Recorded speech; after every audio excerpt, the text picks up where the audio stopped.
The adult human skeletal system consists of 206 bones, as well as a network of tendons, ligaments, and cartilage that connect them.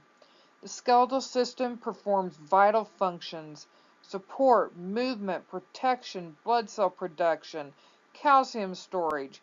All of these enable us to survive. Animals with internal skeletons made of bone, called vertebrates, are actually the minority on Earth. As much as 98% of all animals are invertebrates, meaning they do not have internal skeletons or backbones.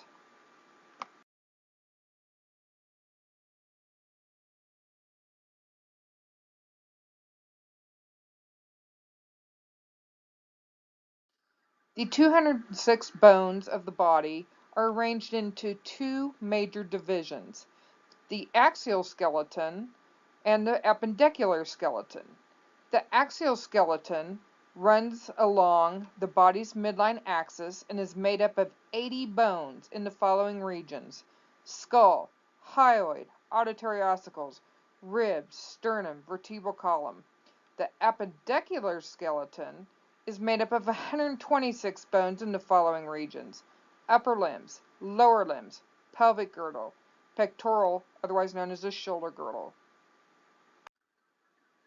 The skull is a bony structure in the head, supported on the summit of the vertebral column, and is of an oval shape, wider behind than in front. It is composed of a series of flattened or irregular bones, which, with one exception, the mandible, are immovably jointed together. It is divisible into two parts: the cranium, which lodges and protects the brain, and consists of 8 bones, and the skeleton of the face.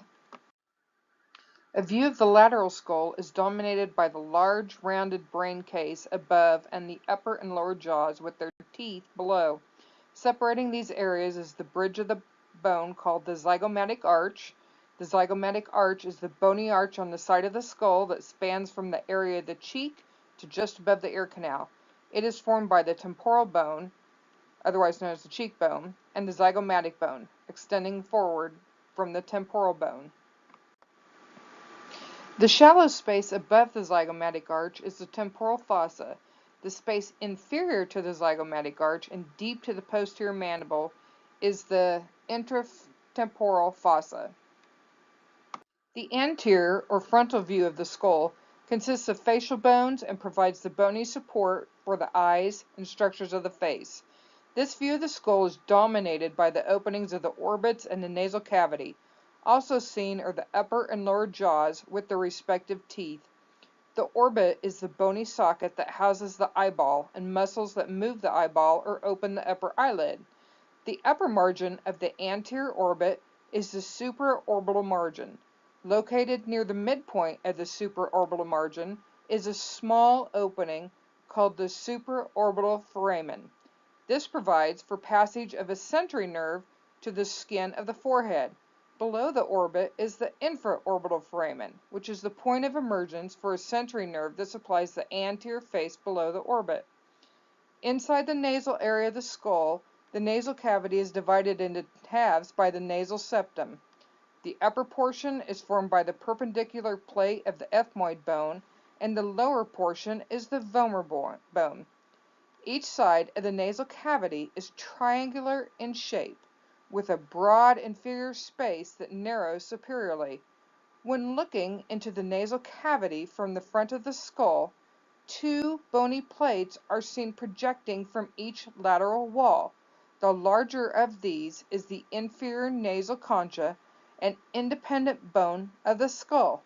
Located just above the inferior concha is the middle nasal, which is part of the ethmoid bone.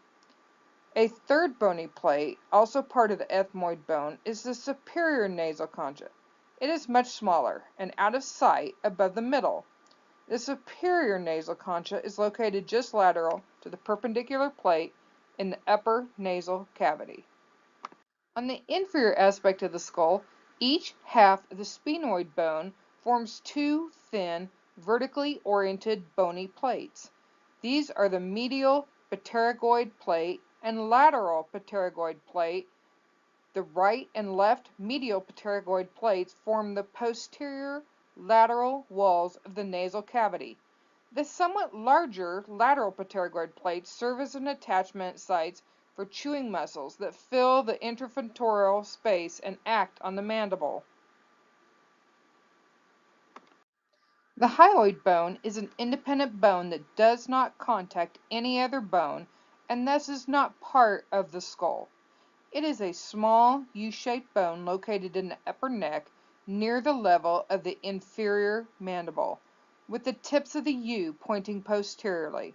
The hyoid serves as the base for the tongue above and is attached to the larynx below and the pharynx posteriorly. The hyoid is held in position by a series of small muscles that attach to it from above or below. These muscles act to move the hyoid up or down or forward and back. If a person has been strangled or died from hanging, usually the hyoid bone tells the tale because it is broke.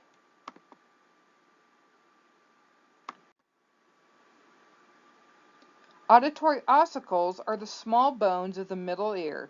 They are articulated to form a chain for the transmission of sound from the tympanic membrane to the oval window. The malleus, the incus, and the stapes, three small bones in the middle ear that articulate with each other. As the tympanic membrane vibrates, it transmits sound waves through the ossicles to the cochlea. The vertebral column, or otherwise known as the spine, is made up of 33 different bones called vertebrae. The first 24 are called articulating, and the last 9 are called fused. In addition to the distinction between articulating and fused, vertebrae are divided into 5 different categories. They are cervical, thoracic, lumbar, sacrum, and coccus. The parts of the vertebra are shown in the picture.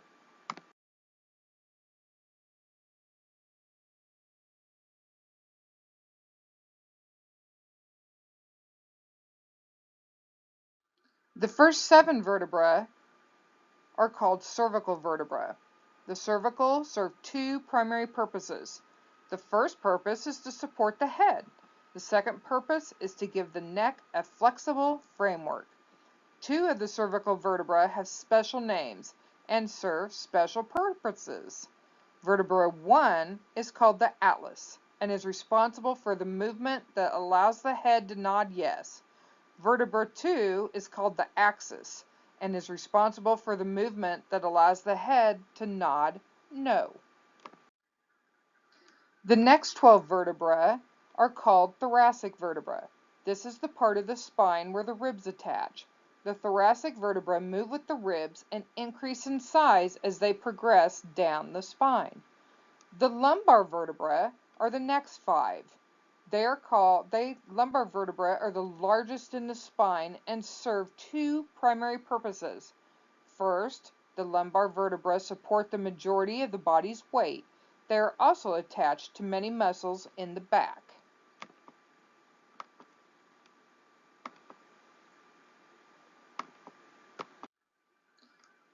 The sacrum is a large bone located below the lumbar vertebra. It is triangular shaped and forms the back of the pelvic girdle. In a child, the sacrum is made up of 4 to 5 sacral vertebrae. Around age 26, the sacral vertebrae become fused together. The coccus is also called the tailbone. It is made up of 3 to 5 bones that become fused together as an adult. The coccus is attached to several muscles.